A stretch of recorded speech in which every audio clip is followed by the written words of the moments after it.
Welcome to Long Story Spoken. Long stories, spoken simply.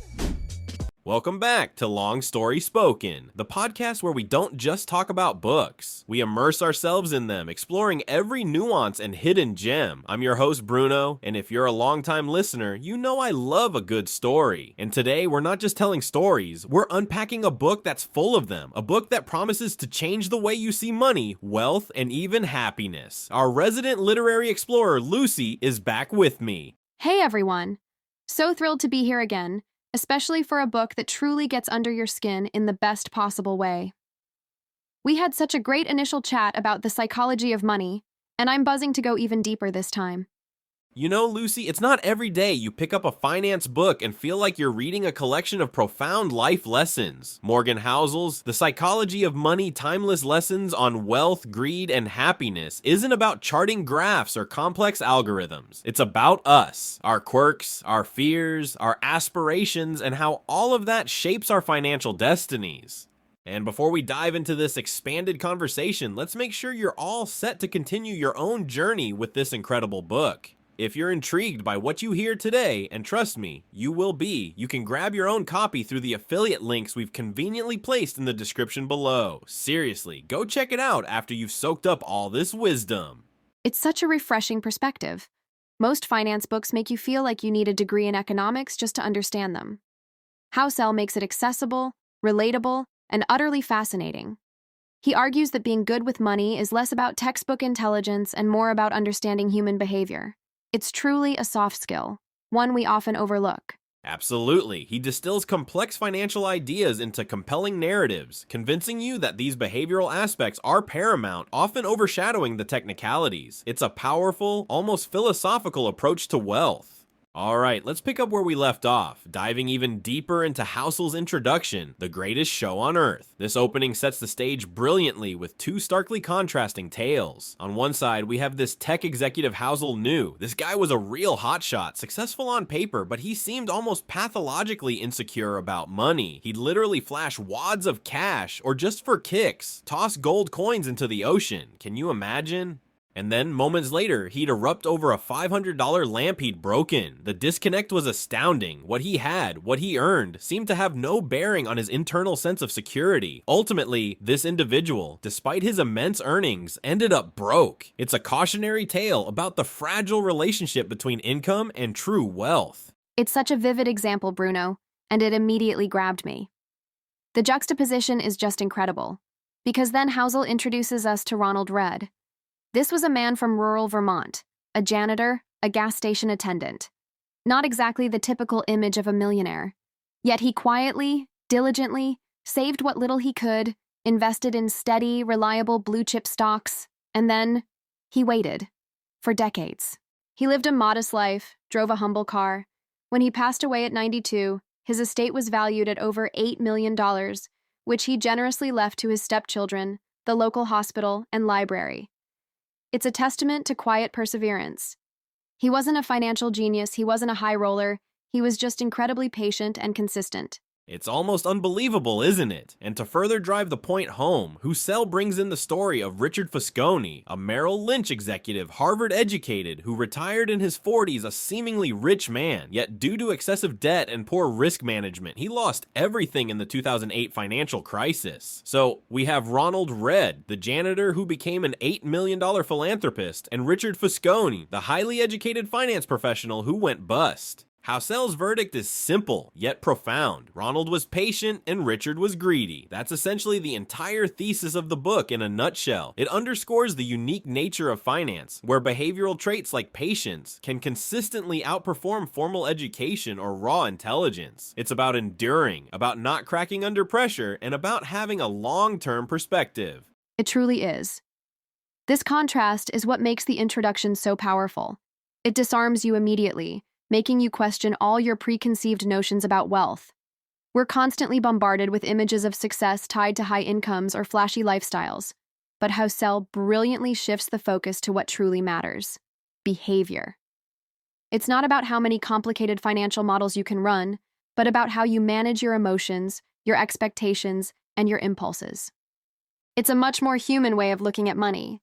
That segues beautifully into our first core lesson: no one's crazy. Housel posits that our individual financial behaviors, no matter how irrational they may seem to an outsider, are often deeply rooted in our personal experiences. Even a tiny sliver of direct personal experience can loom incredibly large in shaping our worldview. So, what might appear completely illogical to you could be perfectly rational and justifiable to someone else, given their unique journey. It's a call for empathy, really. It's an eye-opener. Think about it. Someone who lived through the Great Depression, seeing banks collapse and savings vanish overnight, will have a fundamentally different relationship with cash and debt than someone who's only known periods of relative economic stability. Housel illustrates this vividly with the example of people born in 1950 versus those born in 1970. For the group born in 1970, their formative years, their teens and 20s, coincided with an incredible bull run in the stock market. The S&P 500 went up almost tenfold. They likely grew up internalizing the idea that stocks always go up. But for the 1950 birth group, those same impressionable years saw the market largely flat. No wonder they developed a much more cautious, perhaps even skeptical, view of equities. Their normal was entirely different. And it's not just about market performance. He even touches on something as seemingly simple as inflation. Someone who saw their parents' savings eroded by hyperinflation in another country will have a far stronger urge to convert money into tangible assets or investments than someone who has only experienced mild, predictable inflation. This personal economic history, like a unique fingerprint, dictates our financial preferences and tolerances. He also brings up the intriguing example of lottery tickets. On the surface, it seems utterly illogical that lower-income households spend a disproportionately higher amount on lottery tickets compared to wealthier households. The odds are astronomically against them. It does seem irrational from a purely mathematical standpoint. Why gamble away precious dollars with such slim chances? But Housel doesn't judge. He seeks to understand. He explains it from their perspective. When you're caught in a cycle of poverty, living paycheck to paycheck, and the traditional path to saving or investing feels like an impossible climb, buying a lottery ticket isn't just about the money, it's about hope. It might be the only time you can genuinely dream of a different life, of escaping dire circumstances, of affording the basic comforts or even luxuries that others take for granted. It's not about winning a rational bet. It's about buying a brief, precious moment of possibility. It's a profound lesson in understanding diverse financial realities and motivations. This human element then leads us to Chapter 2, Luck and Risk. Housel makes a compelling argument that while we love to credit intelligence, hard work, and good decisions for success, a significant portion of financial outcomes is often driven by pure luck. He's careful to clarify that this isn't to dismiss effort or wise choices, but rather to acknowledge the undeniable, often unseen hand of randomness. It's about recognizing that the world is more chaotic than we'd like to believe. He has this incredibly powerful line from a letter he wrote to his son. I want you to be successful, and I want you to earn it. But realize that not all success is due to hard work, and not all poverty is due to laziness. It's such a simple, yet profound statement that encapsulates the essence of this chapter. It encourages humility in success, and empathy in observing failure. We have a tendency to analyze extreme examples, the billionaire philanthropists, the industry titans, and try to reverse engineer their success, assuming it's all due to their brilliance.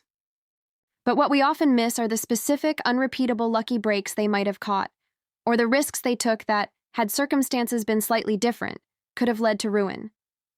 It's about understanding that the line between bold risk-taking and reckless gambling can often be determined by factors completely outside our control. He uses the example of Bill Gates' high school. Imagine only one high school in the entire world had a computer available to students in 1968, and Bill Gates happened to go there. That's an incredible stroke of luck that fundamentally shaped his future. He still had to have the talent and drive, of course, but the opportunity was unique. And on the flip side, we often attribute financial struggles solely to poor choices or lack of effort, overlooking the sheer bad luck of being born into poverty, or experiencing unforeseen medical emergencies, or market crashes that wipe out generations of savings. It's about adopting a more nuanced worldview, where you focus on what you can control, your effort, your savings, your choices, while acknowledging the unpredictable nature of the universe. It shifts the blame game to a more compassionate understanding. Chapter 3, Never Enough, is a stark reminder of human nature's darker side when it comes to ambition. This one really hits home because it exposes the dangers of not knowing when to draw a line, even when you possess unimaginable wealth. Housel uses compelling, almost tragic examples like Rajat Gupta, the former head of McKinsey, and Bernie Madoff, the infamous Ponzi schemer. Both men had more money, power, and prestige than most people could ever dream of. Yet they risked and ultimately lost everything, their freedom, their reputations, their fortunes, because they simply wanted more. It's that insatiable, bottomless pit of greed. You'd think at a certain point the thrill of accumulation would fade, or the desire for security would override the urge for more. But for some, it seems to be an endless pursuit. Housel also brings up the chilling example of long-term capital management. This was a hedge fund staffed by some of the brightest minds, Nobel laureates even, who were already incredibly wealthy. Yet, in 1998, during a booming bull market, they collapsed spectacularly because they took on ludicrous levels of risk, all for money they genuinely didn't need. They were playing with fire, as Warren Buffett so aptly put it. To make money they didn't have and didn't need, they risked what they did have and did need. It's a powerful, almost terrifying warning that financial ambition, if left unchecked and without a defined stopping point, can become a destructive force. Knowing enough is a critical skill, perhaps the most critical. And it's a difficult skill to learn, isn't it? Especially in a society that constantly promotes more, bigger, better. Housel suggests that having a clear understanding of enough is not about being conservative or unambitious. It's about being secure and staying out of trouble. He points out that the hardest financial skill is getting the goalpost to stop moving. If your financial goals rise with every additional dollar you earn, you'll never feel satisfied. He also talks about the social comparison trap. We constantly look at what others have, and this creates a perpetual sense of not enough. If your neighbor gets a new car, suddenly your perfectly good car feels inadequate. This endless cycle of comparison fuels the never enough mentality. True financial security isn't about having more than others. It's about having enough for you and your goals, and then having the wisdom to recognize that. Moving on to a much more positive force in finance, confounding compounding. We've all heard about the magic of compounding interest, but Housel discusses it in a way that truly emphasizes its extraordinary, almost unbelievable power. He uses the iconic example of Warren Buffett's immense wealth. It's a fact that almost all of Buffett's multi-billion-dollar net worth was accumulated after his 50th birthday, and the vast majority, an astonishing 99%, came after his 60th. It underscores that Buffett isn't just a brilliant investor, he's been a brilliant investor for an exceptionally long time, over 75 years. It's not about how quickly you get rich, but how long you stay invested. It's almost impossible for our brains to fully grasp exponential growth, Bruno. We think linearly. If something doubles, we expect it to double again, but not the way compounding really works. Housel explains that Buffett's genius isn't just in his stock picks, it's in his consistency and his incredible patience.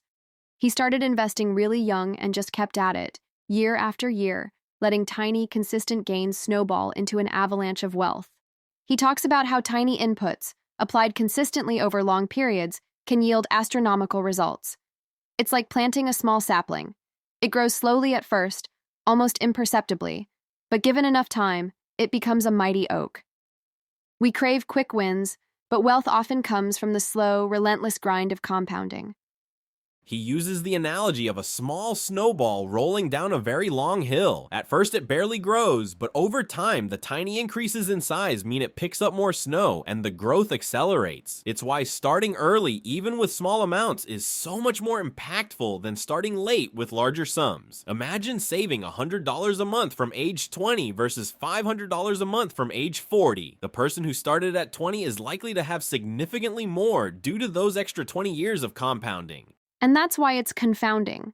It defies our intuition. We often look for the big, flashy investment returns, but the real secret is often just consistent, boring saving and investing over decades.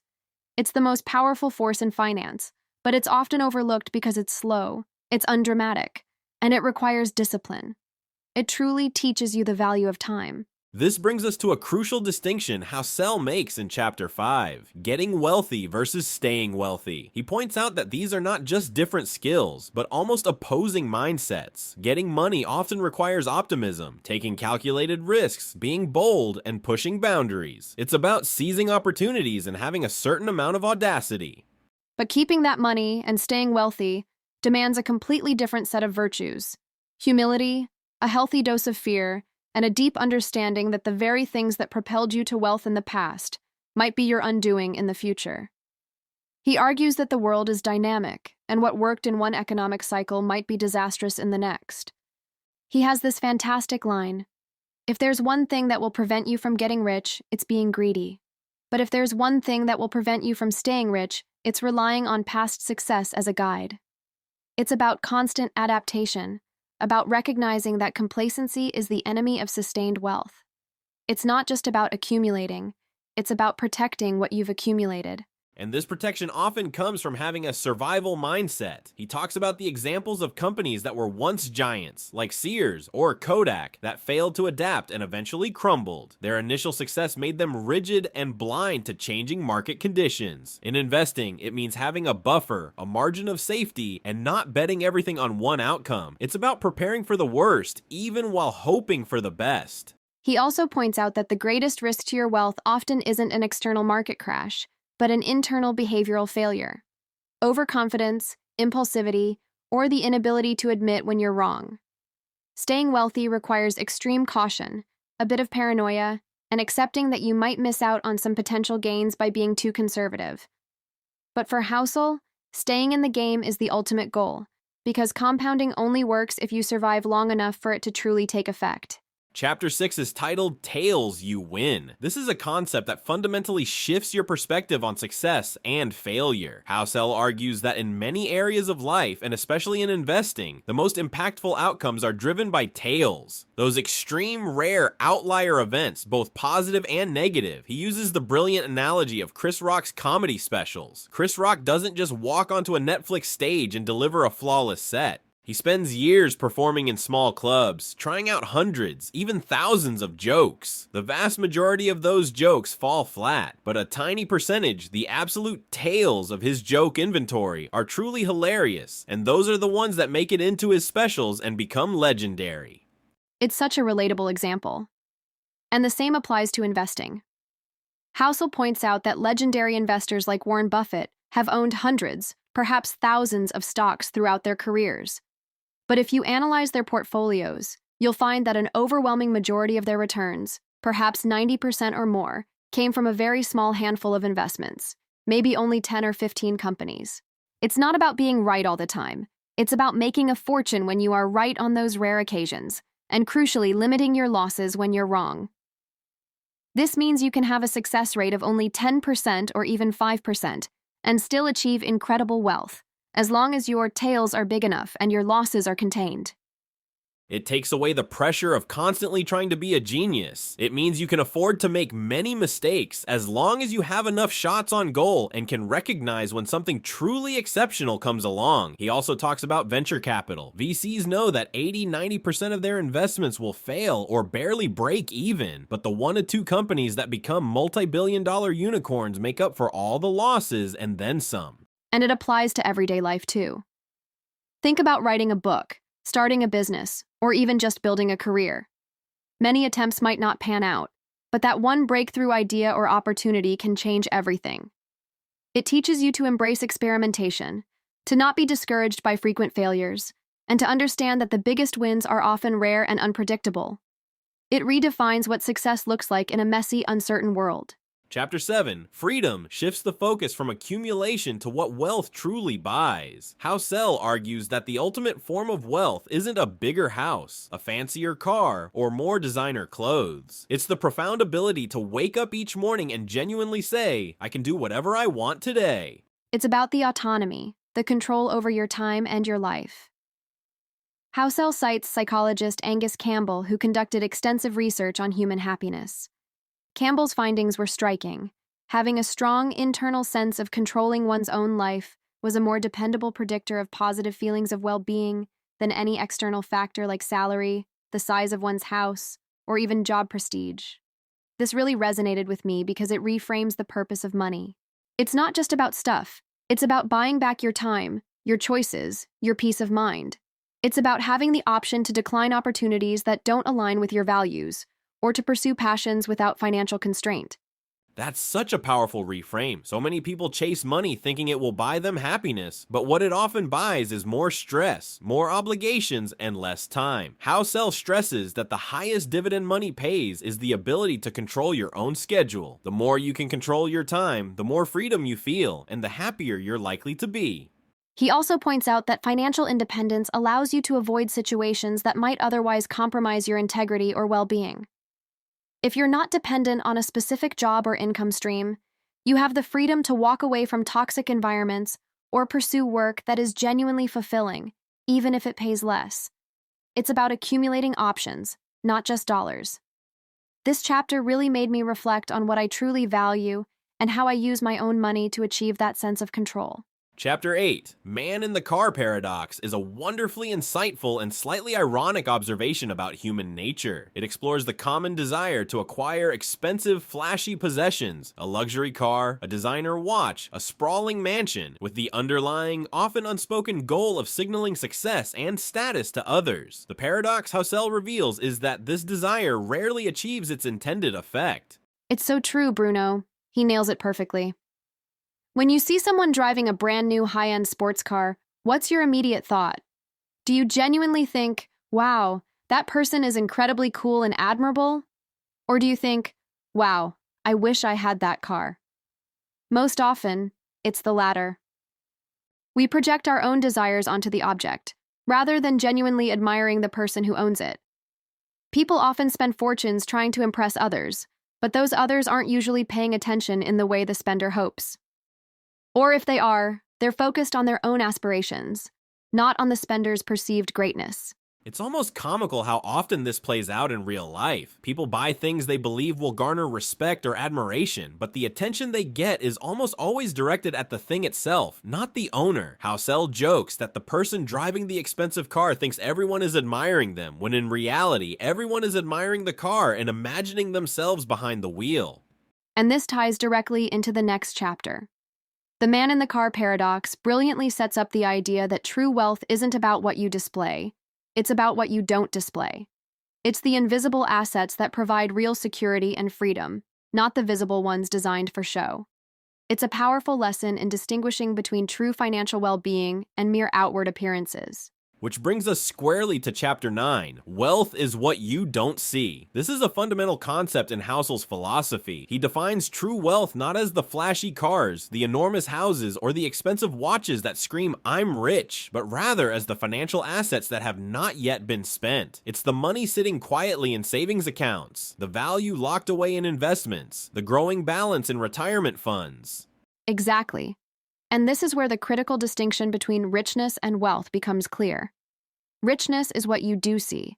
It's the material possessions, the lifestyle. It's the money that has been converted into tangible goods or experiences. But wealth, by Housel's definition, is invisible. It's the options you have, the freedom you've accumulated, the security that comes from having a buffer against life's uncertainties. The problem is, we often confuse the two. We see rich people, and we aspire to be rich, thinking it means we'll have all the fancy stuff.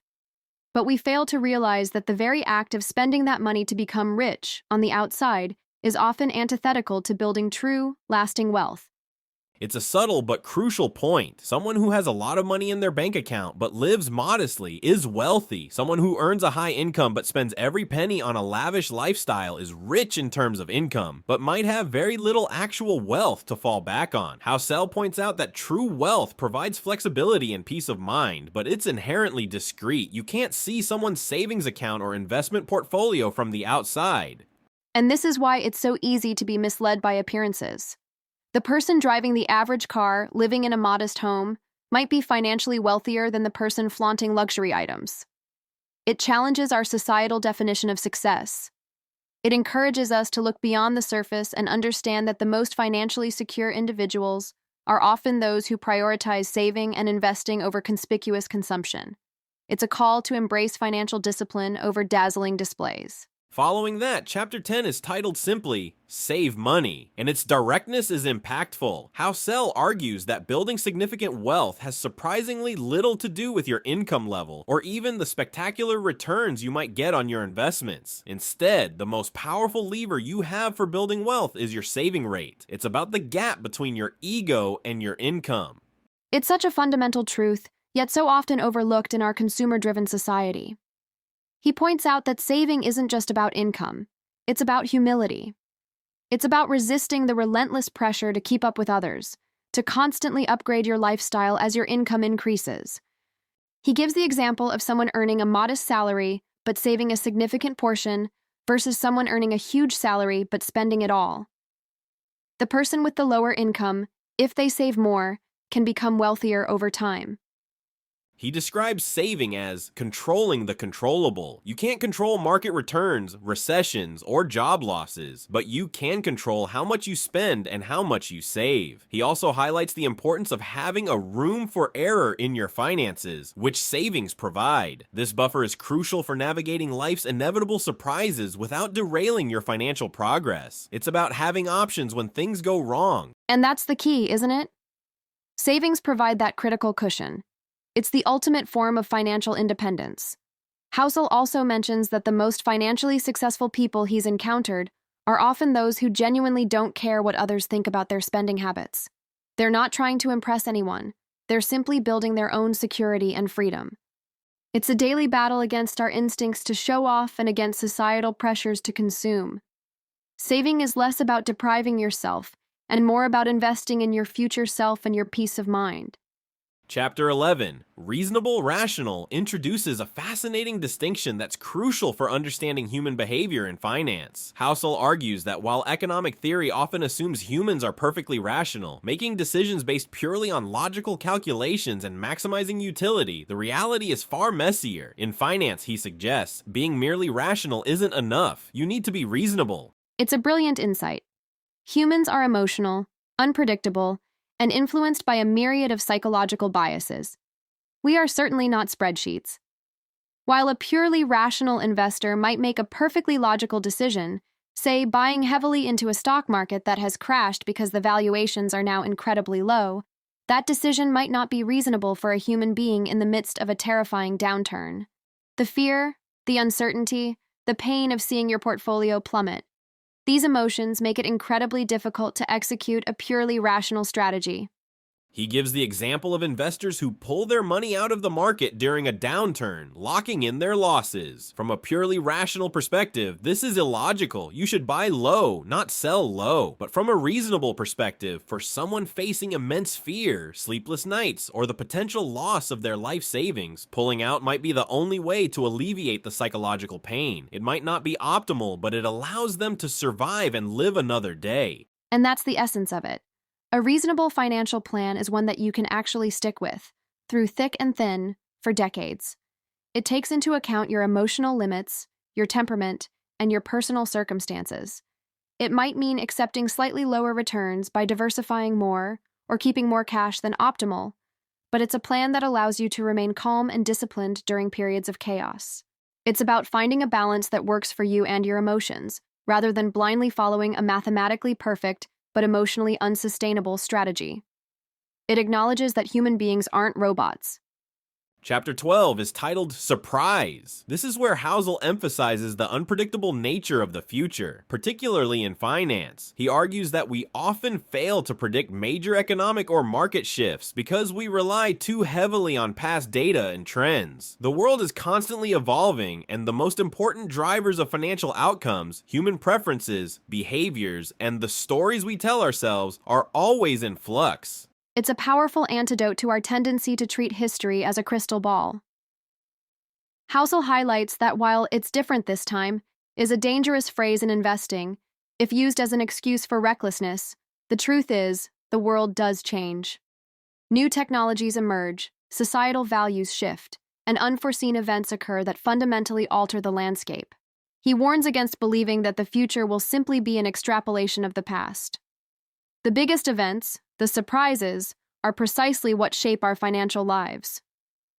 Think about things like the internet, the rise of smartphones, or global pandemics, things that were unimaginable just a few decades ago, but had massive economic impacts. He uses the example of economists who routinely fail to predict recessions or major market movements. It's not because they're unintelligent, it's because the world is inherently complex and driven by forces that are often non-linear and unpredictable. He suggests that humility is key when approaching the future. We should operate with the understanding that major unforeseen events will inevitably occur. And this has critical implications for our financial planning. Instead of trying to predict the exact timing of the next downturn or the next big boom, we should build a robust financial plan that can withstand surprises. It's about being adaptable and resilient, not about being able to forecast every twist and turn.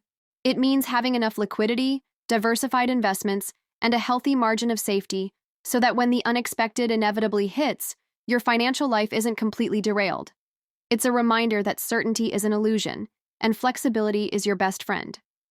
Chapter 13, Room for Error, builds directly on the idea of unpredictability. This concept is fundamental to how Sells' approach to financial security. He explains that because no one, not even the smartest economists or investors, can predict the future with perfect certainty, you absolutely need to plan for things to go wrong, not just right. Having a margin of safety is not just good practice, it's essential for survival and long-term success.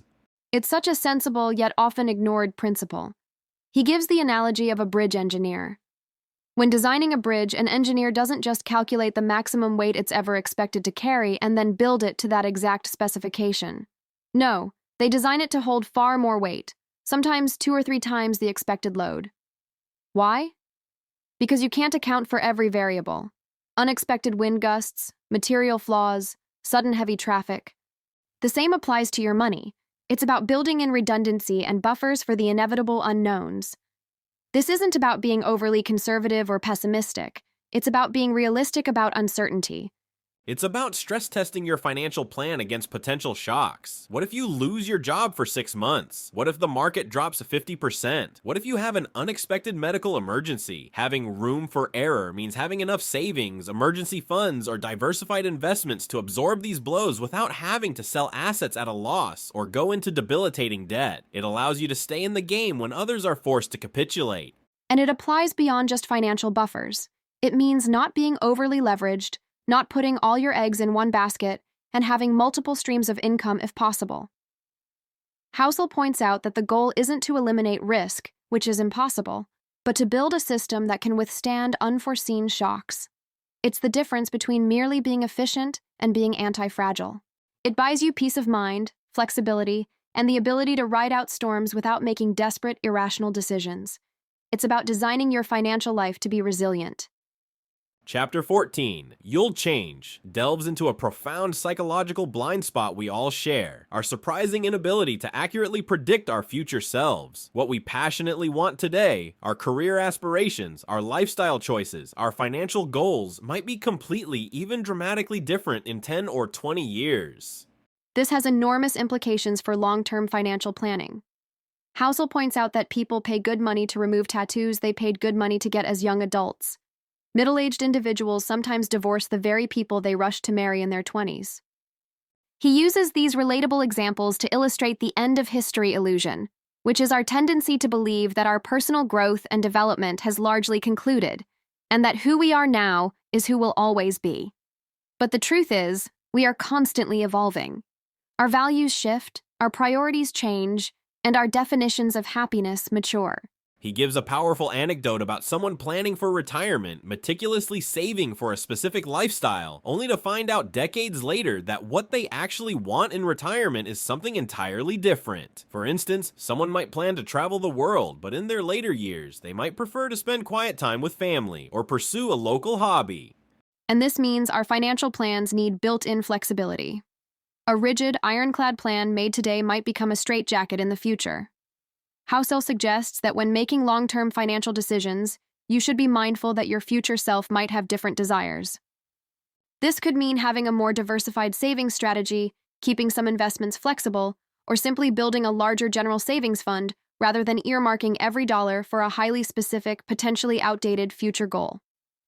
It's about saving for a future you that you don't fully know yet. It's a call for adaptive planning and a healthy dose of humility about our own predictability.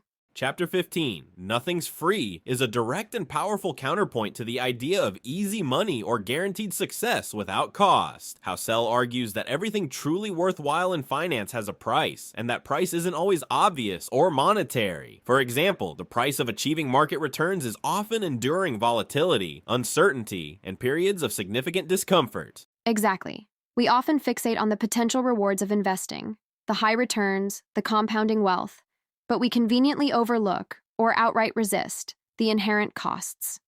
The price of market growth is the inevitable downturns, the scary headlines, the psychological pain of watching your portfolio shrink.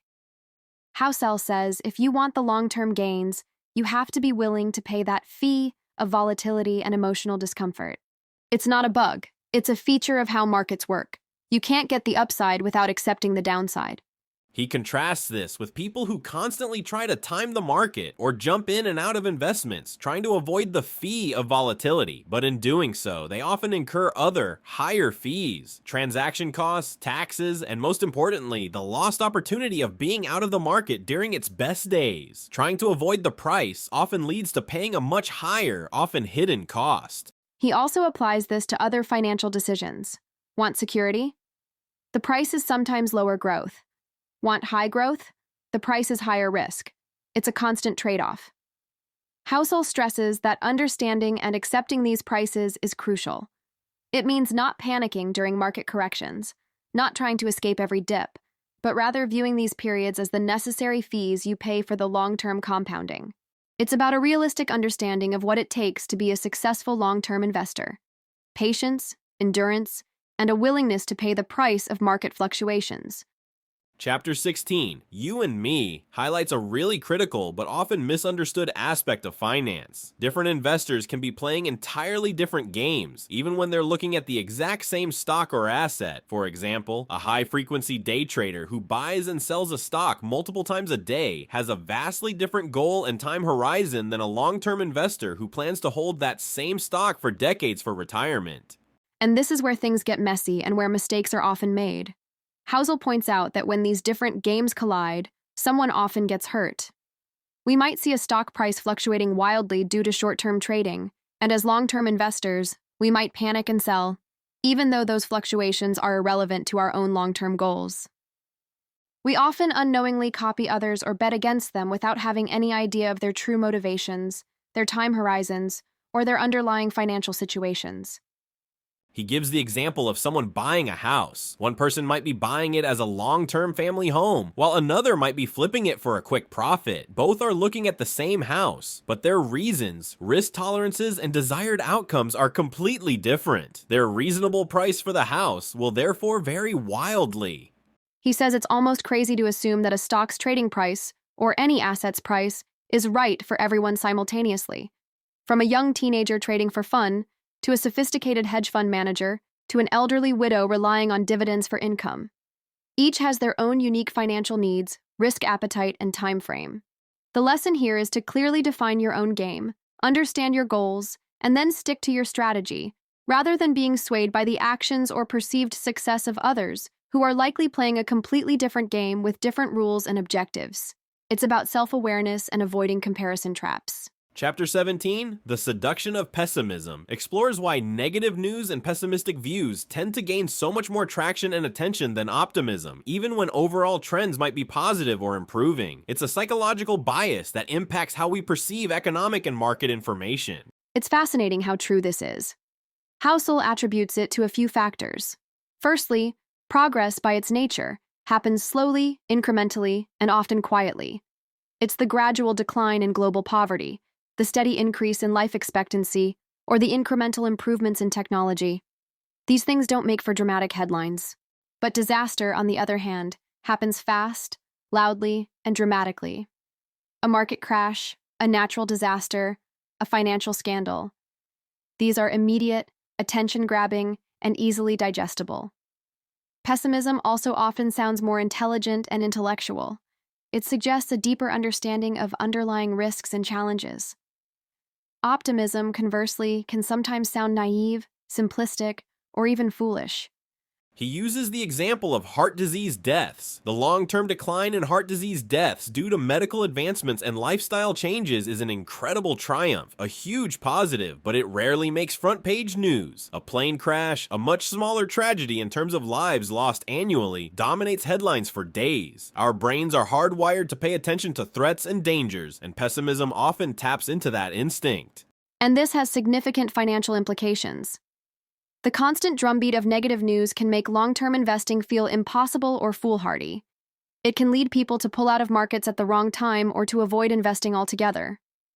Housel stresses that while it's important to be realistic about risks, a sustained pessimistic worldview often prevents you from benefiting from the long-term compounding power of markets. Over the long run, optimism, or at least a realistic view of human ingenuity and progress, has generally been the more beneficial stance for financial success. It's about discerning between valid concerns and the seductive nature of alarmism. Chapter 18, When You'll Believe Anything, delves into another powerful psychological tendency, our innate desire to make sense of the world, especially when faced with complexity or uncertainty. When we lack concrete information, Housel argues, we have a tendency to fill in the gaps with stories, narratives, and often oversimplified explanations, regardless of how accurate they are. This chapter really resonated with me because it exposes our cognitive biases. Our brains crave order and explanation. When something complex happens in the financial world, a market crash, an unexpected boom, we immediately want to know why. And if a clear, simple explanation isn't readily available, we construct one. This can lead us to attribute events to specific causes that might not be true, or to oversimplify highly complex situations. For example, during a recession, people often pinpoint a single cause, even though recessions are typically the result of myriad interconnected factors. He talks about how we create causation where there might only be correlation or simply random noise. We want to believe that experts know exactly what's happening and why, even when they don't. This desire for certainty makes us susceptible to narratives that provide simple answers, even if they're wrong. And this desire for clear explanations can be particularly dangerous in finance. It can lead to overconfidence in our own predictions or to blindly trusting experts who claim to have all the answers.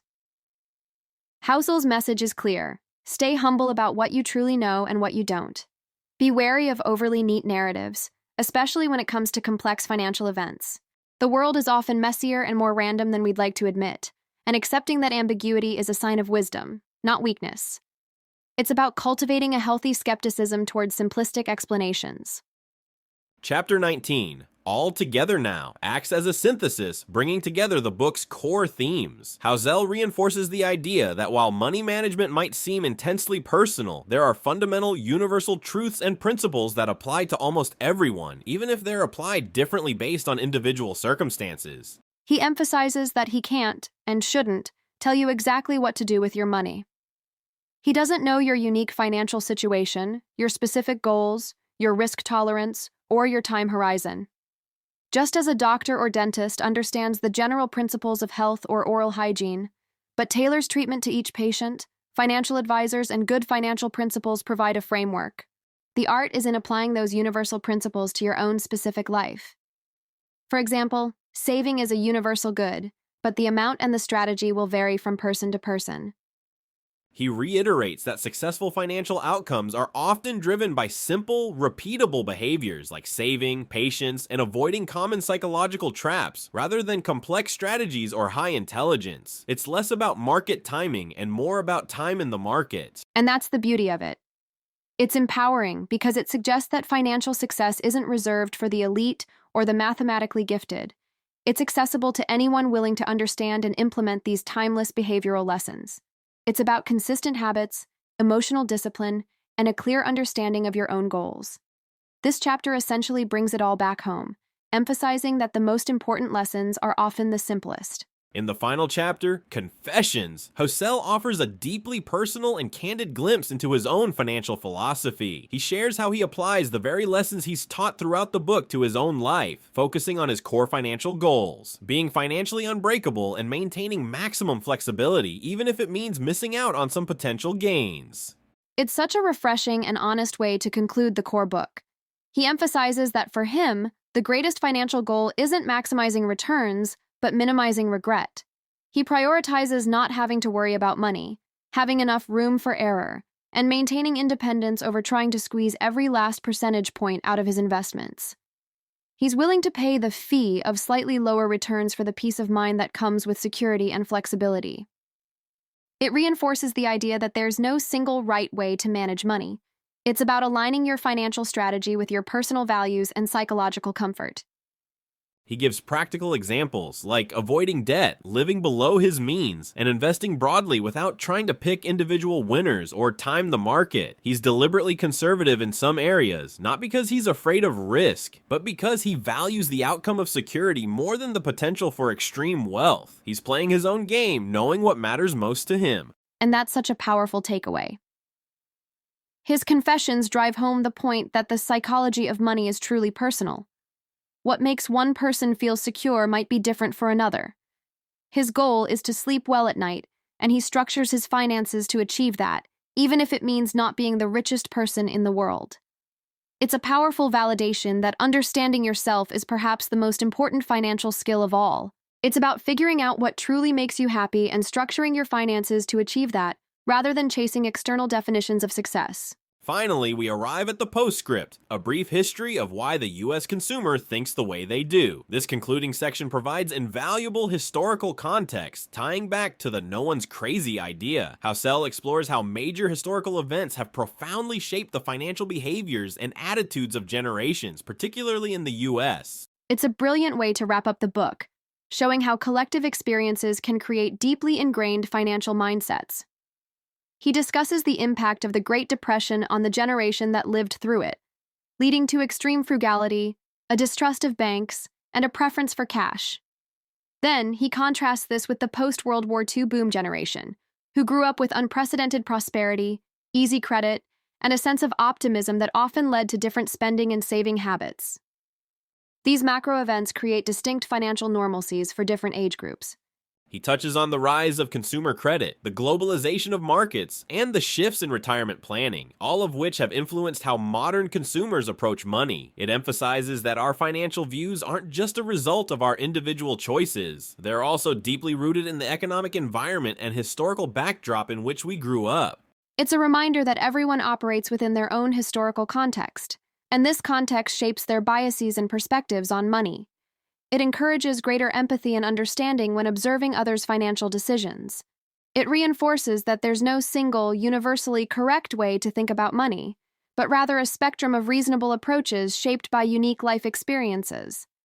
It's a powerful final lesson in understanding the diverse financial landscapes we all navigate. Lucy, this discussion on the psychology of money has been nothing short of transformative. I feel like we've gone from just reading a map to truly exploring the landscape of financial behavior. The core message only becomes stronger. Your behavior, your psychology, your mindset. These are the true drivers of financial success and, more importantly, financial well-being. Absolutely, Bruno. It's a book that should be required reading for everyone, regardless of their background in finance. It teaches you to be reasonable, to understand your own biases, to embrace humility, and to appreciate the profound yet often boring power of time and patience. It truly shows that being good with money isn't about being the smartest person in the room. It's about being a disciplined, self-aware human with your money. Exactly, and what a profoundly empowering message that is. To all our incredible listeners, if this deep dive into Morgan Housel's The Psychology of Money has resonated with you, if it sparked new ideas or affirmed existing beliefs, then I cannot recommend picking up your own copy enough. It's a book you'll want to revisit, and as a reminder, you can find convenient links to grab your own copy of this insightful book in the description below, so make sure to check that out. And while you're exploring the description, please remember to hit that like button, share this episode with anyone you think needs to hear these timeless lessons, and of course, subscribe to Long Story Spoken so you never miss another one of our deep dives. Your support truly fuels these conversations and helps us reach more curious minds. That's all the time we have for this episode of Long Story Spoken. Thank you so much for joining us on this journey, and a massive thank you, Lucy, for your invaluable insights and infectious enthusiasm. My absolute pleasure, Bruno. Always a joy to unpack these incredible stories with you and our listeners. Until next time, keep reading, keep learning, and keep those long stories spoken.